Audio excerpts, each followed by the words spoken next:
실제로 하니까 힘들어 하더라고요. 그러니까 그만큼 우리들이 이 땅의 삶에서 미움이 없고 다툼이 없고 전쟁이 없는 그런 세상을 다 살고 싶어 해요. 근데 왜 그럴까요? 다 평화롭게 살면 좋은데 왜 그렇게 다툼과 싸움과 전쟁이 있는 세상에 살아야만 할까? 에덴 동산에서 우리가 쫓겨난 뒤로는 다시는 그 평화가 세상에 없습니다. 에덴 동산에서 아담과 하와가 쫓겨난 뒤로는 그 평화를 잃었기 때문에 이 세상에 평화가 없습니다. 지금도 뭐 대표적으로 러시아, 우크라이나만 얘기하지만 세계 곳곳에 작고 크고의 분쟁과 전쟁과 아픔들이 참 많이 있습니다. 근데 이게 이렇게 표면적으로 드러나는 세상의 이야기뿐 아니라 우리나라 안에도 다툼과 전쟁이 있고 또 사회 안에도 있고 가정 안에도 있고 곳곳에 다 들어있어요.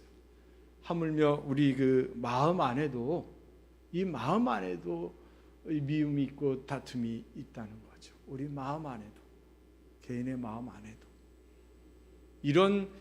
이런 세상에서 우리가 생존하면서 살아야 되는데 그럼 우리 그리스도인들은 어떻게 살아야 될까?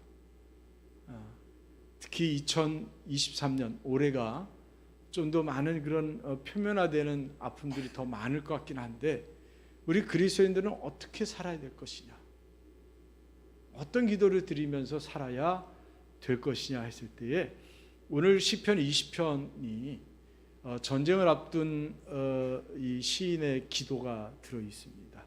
전쟁을 이제 나가기 전에 이제 시인이 이게 다윗의 시라고 하는데 다윗이 그것을 위해서 기도해 달라고 하는 부탁을 하고 있습니다.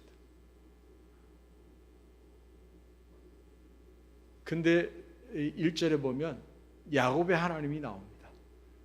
왜 갑자기 뜬금없이 환난 날에 여호와께서 내게 응답하시고 그 다음에 야곱의 하나님의 이름이 너를 높이 드시며 이렇게 해서 야곱의 하나님이 나와요.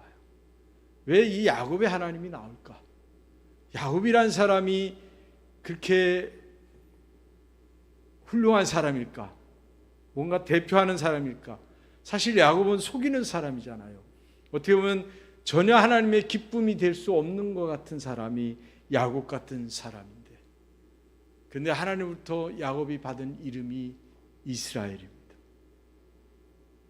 하나님께 받은 이름이 이스라엘이고 그 이름의 뜻에는 하나님과 사람들과 겨루어서 이겼다라는 뜻을 갖고 있어요. 그래서 이 야곱의 하나님 앞에 기도하면 이 야곱의 하나님이 도와주시면 이길 수 있다라고 하는 것을 보여주고 있습니다. 야곱의 하나님. 그래서 야곱의 하나님. 우리가 올 한 해 이 야곱의 하나님의 이름을 부르며 나아가시기를 주님의 이름으로 간절히 축원을 드립니다.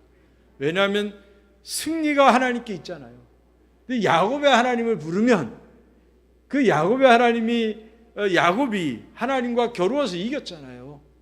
그러니까 우리에게도 그 하나님의 승리가 임한다는 거예요. 그래서 5절에 보면은 우리가 너의 승리로 말미암아 개가를 부르며 우리 하나님의 이름으로 우리의 깃발을 세우리니 여호와께서 내 모든 기도를 이루어 주시기를 원하노라. 깃발을 승리의 깃발을 세운다는 얼마나 좋습니까? 전쟁에서 그 기지를 고지를 탈환해서 깃발을 꽂을 때 그 승리가 얼마나 커요. 우리가 올 한 해는 승리의 깃발을 확실하게 꽂으시기를 주님으로 간절히 축원을 드립니다. 그런데 왜 다윗이 왕으로서 왜 다윗을 위해서 기도하라 했을까? 왕이 이기면 나라가 이기는 거예요. 왕이 이기면 백성이 이기는 거예요. 그래서 이 왕의 승리가 참 중요한 겁니다. 전쟁을 앞두고 왕을 위해서 기도해야 되는 거예요. 지금 우리나라도 뭐 좋든 싫든 대통령을 위해서 기도해야 되는 거예요. 네. 그렇잖아요? 세상에 보세요. 대통령 하나 잘못해서 국민이 수백 명이 죽은 데도 있어요. 대통령 하나 잘 세워서 경제공황을 잘 이겨낸 나라들도 있어요. 지도자 하나가 참 상당히 영향력이 큽니다. 그런 측면에서 우리는 대통령에서 기도해야 되는 거예요. 할렐루야. 그리고 부족하지만 저를 위해서도 기도해 주셔야 되는 거예요. 그래도 담임 목사가 승리해야 성도들의 삶에 복이 흐를 거 아닙니까? 더 풍성하게 맨날 그냥 담임 목사가 축복권도 없고 그냥 빌빌거리고 이러면 되겠습니까? 여러분들이 기도를 해 주셔야 이게 또 승리가 되는 거예요. 이스라엘은 하나님의 백성으로 사는 사람들입니다. 그래서 모든 게 다 하나님께 달려있는 거예요. 죽느냐 사느냐 다 하나님께 달려있는 거예요. 그래서 그들이 오늘 7절 보면 어떤 사람은 병거 어떤 사람은 말을 의지한다는 거예요. 근데 우리는 여호와 우리 하나님의 이름을 자랑한다. 우리는 하나님의 이름을 자랑한다는 거예요. 이스라엘을 도와주시고 붙들어 주신 하나님께 그들이 예배를 드리고 할렐루야. 그럼 그 예배를 받으시고 기도를 드리고 기도를 받아주시고 이게 어떻게 보면 당연한 것으로 되는 거예요. 이게 다 믿음으로 역사하는 거죠. 우리들 마찬가지입니다. 하나님이 우리의 예배를 받으시고 우리의 기도를 들어주시는 거예요. 그래서 9절 보면 여호와여 왕을 구원하소서. 우리가 부를 때 우리에게 응답하소서. 왕을 구원하소서. 여러분 가정적으로는 가정을 위해서도 기도하시기를 바랍니다. 할렐루야. 기도 많이 하셔야 됩니다. 세상에는 어떤 사람은 돈을 의지합니다. 권력을 또 인맥을 많은 것을 자랑하고 많은 것을 의지하고 거기에 막 매달립니다. 우리 그리스도인들은 어떻게 해야 돼요? 주님만 의지하는 거예요. 할렐루야. 주님이 다 하실 수 있어요. 우리가 믿음으로 그것을 받아들일 때 내게 일어난 사건이 되고 내게 복이 되는 줄로 믿습니다. 그래서 환난 날에 응답하시는 하나님, 환난 날에 응답하시는 하나님. 이 환난은요, 사실 우리 성도들에게 복이 돼야 돼요. 혹시라도 환난이 오면 그것이 내게 복이 돼야 돼요. 그게 복이 뭐냐면 그 환난을 통해서 하나님의 응답이 있을 때 복이 되는 거예요. 근데 환난을 당했는데 그와 같이 버려져 가지고 혼자 그냥 힘들어한다. 이거는 그리스도인이 아닌 거죠. 하나님이 우리를 지켜주시고 보호해 주시는 거예요. 그래서 이 환난 날에 여호와께서 내게 응답하시고 하고 그 뒤에 보면 성소에서 너를 도와주시고 시온에서 너를 붙드시고 내 모든 소재를 기억하며 내 번제를 받아주시기를 원합니다. 그 뒤에 보면은 그게 다 있어요. 우리들이 하나님으로 믿고 의지하고 나아가면 하나님의 역사가 분명히 있습니다. 그래서 우리가 자랑할 것은 하나님인 거예요. 하나님을 자랑해야 돼요. 애들도요, 아빠 엄마가 정말 사랑스럽고 좋잖아요. 그럼 아빠 엄마 자랑해요. 근데 자기들이 볼 때 만족하지 못하거나 믿음이 안 가거나 이러면 자랑하지 않습니다. 그러니까 성도가 하나님의 이름을 자랑하는 것은 그만큼 하나님의 사랑과 하나님의 친밀함이 있다는 거예요. 그게 얼마나 좋은 거예요. 성도가 하나님의 이름을 자랑하지 않으면 누가 자랑하고, 성도가 하나님의 이름을 자랑하지 않으면 그 정체성이 흔들리고 있는 거예요. 여러분, 올 한 해를 살아가시면서 개인적으로 환난이 올 수도 있고 가정적으로도 올 수도 있습니다. 또 국가적으로도 또 넓게 보면 올 수 있어요.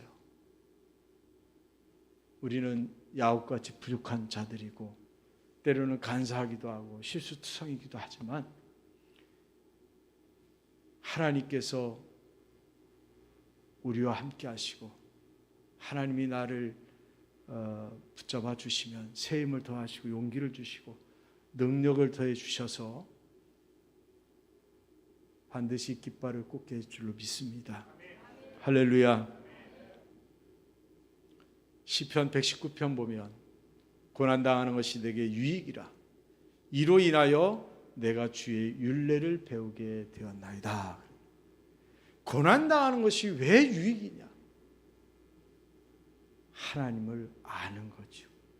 그 고난을 통해서 하나님의 뜻을 아는 거죠.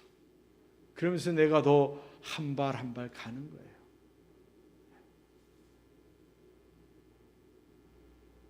한 발 한 발 가는 겁니다.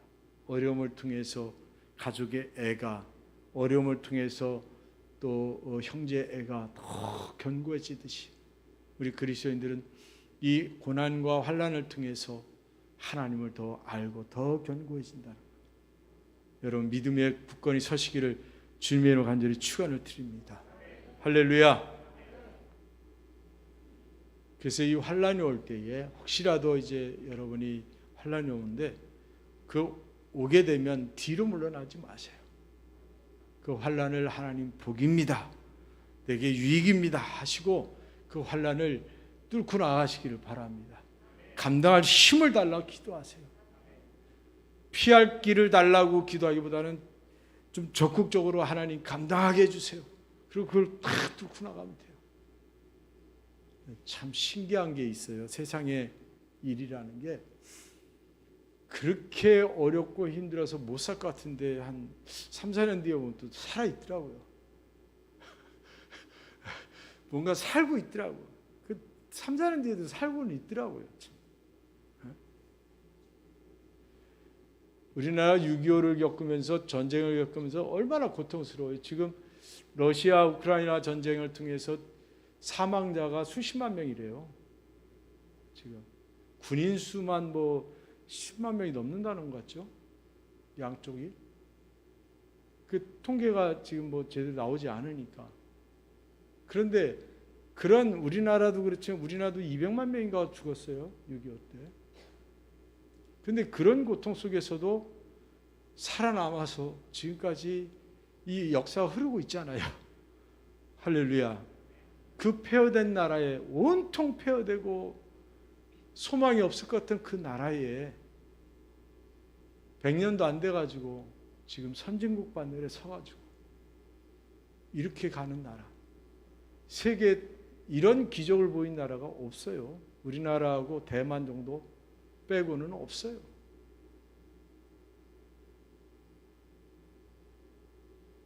근데 사실 지금 제2의 어떤 그 대한민국이 이름이 높여지고 있고 막 뭔가 이렇게 되잖아요. 지금 뭐 한류 뭐 해가지고 막 음식도 지금 막 퍼져나가고 있고 뭐 여러 가지의 좋은 장점들이 있는데 전쟁 이런 걸 통해서 지금 어려움이 잠시 오는데 올 한 해를 여러분들이 정말 믿음으로 잘 견뎌나가시길 주님의 이름 간절히 축원을 드립니다. 할렐루야. 긴 게 아니에요. 이게 여러분이 겪는 어려움들이 이게 긴 게 아니에요. 절대 그것을 여러분들이 실망하거나 그러지 마시고 혹시 좀 어려워도 여러분 잘 이겨나가시길 바랍니다. 하나님은 결국 하나님의 백성, 오늘 6절을 보면 여호와께서 자기에게 기름 부음 받은 자를 구원하시는 줄, 기름 부음 받은 자를 구원하신다는 거예요. 하나님은 하나님의 백성에 대해서 응답하신다는 거예요. 하나님의 백성을 도우시는 거예요. 그들의 소원을 이루게 해주신다고, 그리고 승리의 계가를 부르게 해주신다는 약속을 하시는 거예요. 근데 이제 세계적으로 그리스도인들 가운데 신실하고 하나님 앞에 서는 자는 다 환난 속에서 이겨낸 자들입니다. 거의 환난을 겪지 않은 크리스찬들이 별로 없어요. 그런 과정에서 지금 한국교회도 그렇게 왔어요. 네. 우리가 할 것은 뭐냐? 하나님의 이름을 자랑하는 것밖에 없어요. 우리가 할 게 뭐가 있어요? 하나님의 이름을 자랑하는 거죠. 할렐루야. 하나님의 이름을 자랑하는 거예요. 우리가 할 수 있는 게 뭐가 있다고 생각하는 게 상당히 그게 하나님 앞에 교만함이죠. 그게 뭔가 월권이 될 수 있는 거죠. 우리는 하나님을 의지하는 거예요. 하나님께 기도하고 소원을 아뢰고 하나님 거기 응답하시고 그렇게 해서 가는 거예요. 왜? 내 기도를 들어주시니까. 하나님은 기름 부음 받은 자를 구원하신다. 반드시 이 말씀은 이루어지는 줄로 믿습니다.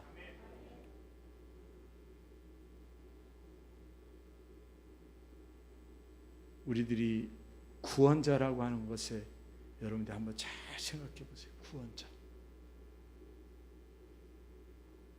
나를 어떤 상황이나 어떤 환난이나 어떤 환경에서도 구원해 주실 수 있는 확실한 능력의 손이 있다고 할 때 그 구원자에 대해서 여러분들이 한번 생각해 보세요.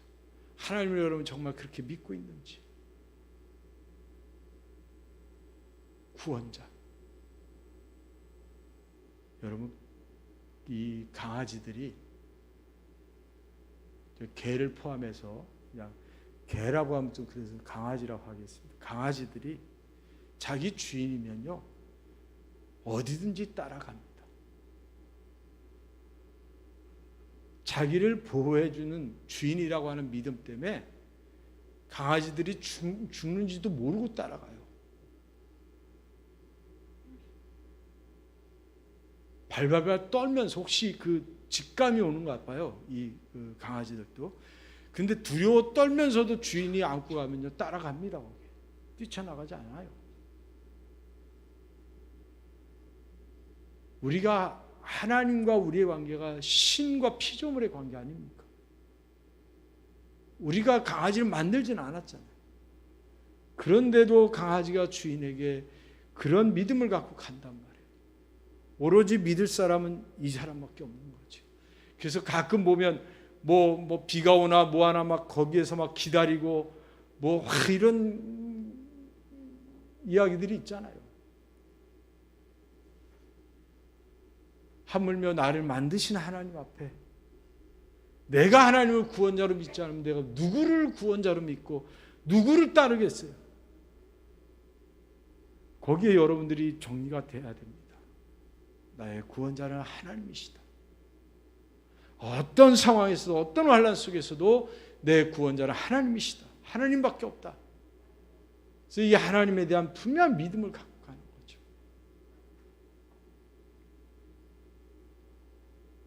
구원은요 우리의 힘으로 되질 않습니다. 착각하시면 안 됩니다. 구원은 우리의 힘으로 되질 않아요. 많은 사람들이 은연중에 구원을 막연하게 생각하고 갑니다. 뭐가 어떻게 되겠지. 내가 이렇게 하면 될 거야. 저렇게 하면 될 거야. 구원은 하나님께 있어요. 분명한 겁니다. 착각하지 마시고요. 여러분들이 선을 행하면 구원받을 것 같다고 생각하실지 모르지만 아닙니다.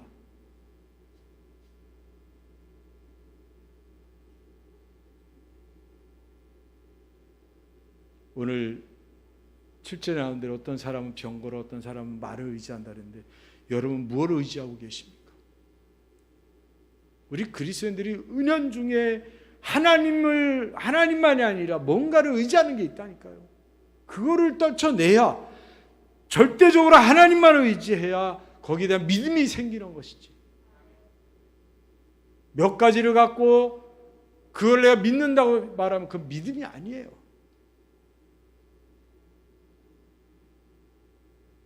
그건 믿음이 아니에요. 그렇잖아요. 하나님에 대한 믿음은요 하나님만 있는 거예요. 하나님밖에 없다고 하는 믿음을 가질 때 그게 믿음이 되는 거예요. 다른 게 대처가 된다면요 믿지 못합니다. 오늘날 세상이 우리를 혼란스럽게 만들어서 다른 것으로 대체할 수 있는 것처럼 생각을 해요. 아닙니다. 여러분 잘 생각하시기 바랍니다. 나는 정말 무엇을 내가 의지하고 있는지, 몇 가지를 내가 의지하고 있는지. 바울은 고린도전서 1장에 아무 육체라도 하나님 앞에 자랑을 못하게 한다. 그리고 그 뒤에 자랑하는 자는 주 안에서 자랑하는, 주님 안에서 하라는 거다. 주님이 내게 주신 것이고 주님의 능력이고 주님이 주신 복을 통해서 이렇게 합니다라고 하는 자랑을 하라는 거예요. 내가 이렇게 하고 내가 뭐 하고, 우리는 그런 인정을 받고 싶은 마음이 있고 드러내고 싶은 마음이 있습니다. 그래서 그렇게 자랑하고 싶어요. 근데 내가 말할 때는 막 괜찮은데 남이 얘기하면 듣기 싫을 때가 있잖아요. 또 자랑이네 이런단 말이에요. 근데 하나님의 이름만 우린 자랑하자고. 남이 하나를 줘도 주님이 기억하시잖아요. 그럼 그냥 족하게 여기고 내가 하나님의 이름을 자랑하고 내가 행한 것들이나 내 뭐한 것들은 드러내지 않을 수 있는 것. 그래야 정말 하늘의 상급을 쌓죠.